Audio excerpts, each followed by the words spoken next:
Good day, ma'am and sir. Welcome to Clinica Papaya, Diagnostic Laboratory and Clinic. So, dito sa login form namin na to, meron kami mga users na kung saan si staff, medtech, doctor, and owner. So, sisimula ko muna mag-login as a staff.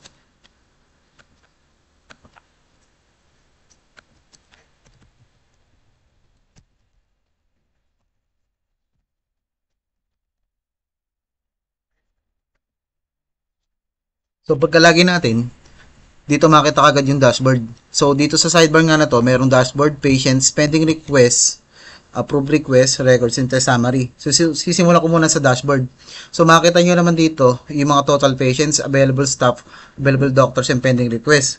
So, meron kami din ditong medical statistics na kung saan makikita yung mga total tests, completed tests, and in progress tests. And meron din kami ditong patient age distribution and weekly test trends. And dito naman din, makita mo din yung mga specialist namin. And also, makita mo dito yung kung anong specialization nila. So, meron kami din dito recent patients na kung saan yung mga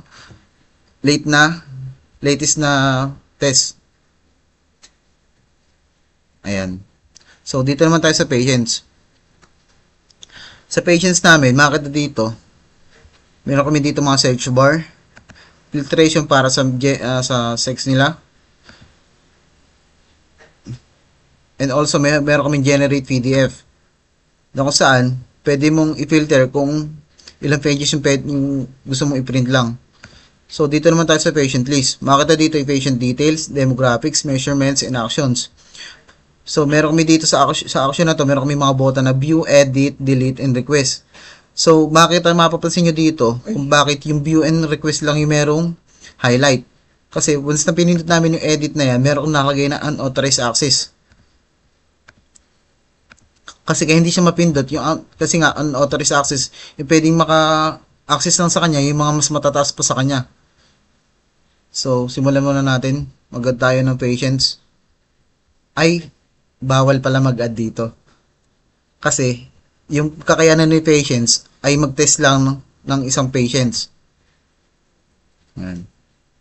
Yan yung kakayanan ni staff. Hindi siya pwedeng makapag-add ng patients. Ang kaya niya lang ay gumawa ng mga test, kumuha ng request. Yan. So, mag-request muna tayo. Ang example nga natin ay ito. Dito, mamimilin tayo ng mga test. Like fecalysis. Meron dito yung mga section na clinical chemistry, clinical microscopy, electrolytes, hematology, immunology, microbiology, molecular diagnostics and serology, thyroid function test. So, yung mga data na yan talaga, yun talaga yung tinetest dito sa ano na to. So, mamili tayo lang. So, dito makita natin select personnel. Dito nga yung mga personnel lang na makikita, yung kanilang, yung mga specialist na yan. So, mamili lang tayo. Submit. So, dito sa pending request naman, dito na makikita yung tinest natin. Ito ang admin na to. And then, itong kanyang test informations ay kung sinong physician. Meron kami dito sa action button na view.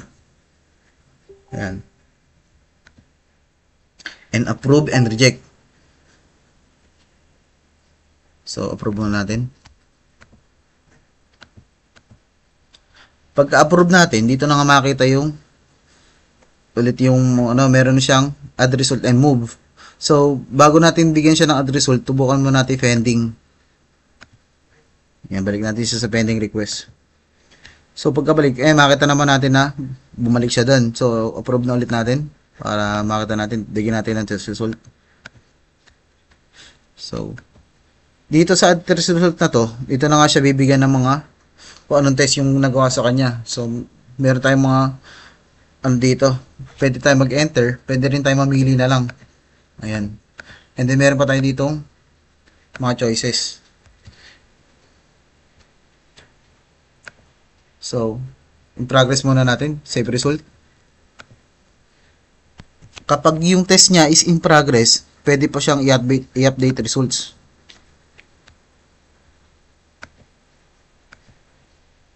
Save natin. Ayan, completed na. Once na completed na, ready to print na yan. Yan. Yan, makita naman dito yung semi-test result nga, yung nilagay na parameter name, result, yung unit, yung reference range. So, dito, punta naman tayo sa medtech na side. Lagot lang natin, guys.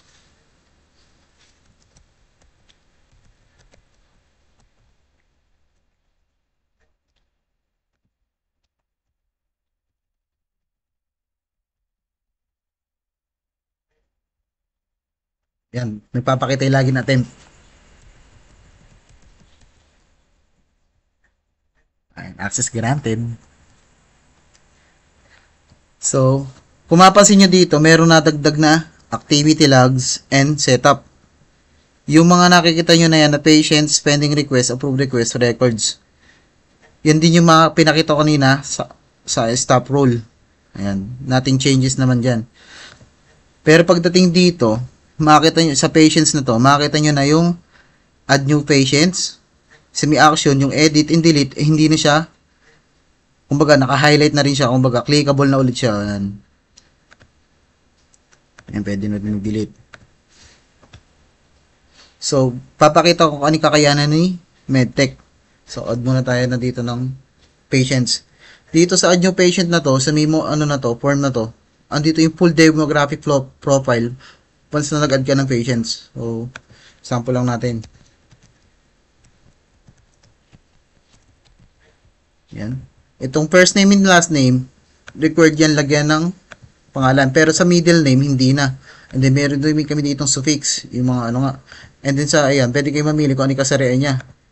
And dito sa age and birth date namin, para mas mapadali yung user na gagamit, kumbaga, once na nag-type ka ng age niya, automatically nakakalculate. So, email address, hindi naman to naka-record din. Contact number, height. So, lagyan na lang din natin ng height. And then, yung kanyang weight. Dito rin, may guardian information. And so, save patient natin. So, search natin siya kung gagana. Example. Ayan naman, gumana naman. So, yan. Request tayo.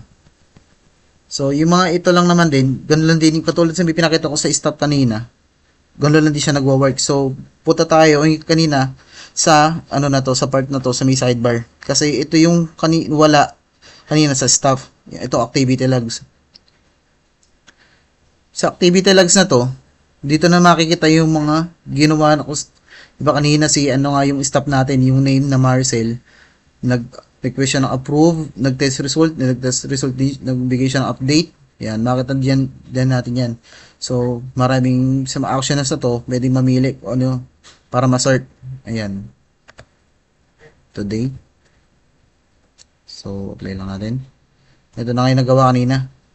So, meron din kami ditong setup. Ito, manage test. Dito makikita yung mga price ng test na yun. And dito rin makikita, pwede rin siyang i-edit. Yan. Pwede rin siyang i-view. And dito sa part na to, makikita nyo yung mga sections. So, dyan nakalagay kung ilang test yung nakapaloob sa isang section na yun. So, balik tayo sa setup. Dito, sa may system settings naman na to, laboratory information lang. Ito part na to, pag pinilitan mo to, ito yung makita sa may print. Kung so nag-print ka, ito nga yung pangalan na to. Yan, naka-highlight. So, ito naman sa may sidebar. Yung makita yung logo. Yan. So, back tayo. Dito naman sa user management, itong add user na to, ito yung mga gagamit ng system na to. So, yan. Makita natin dyan, select role, stop, medtech. Kasi dito sa medtech, ang kaya niya lang i-add ay yung sarili niyang medtech or staff. Pero yung hire sa kanya, yung doctor in honor, hindi niya kayang makapag-add ng ganun. So, back to users.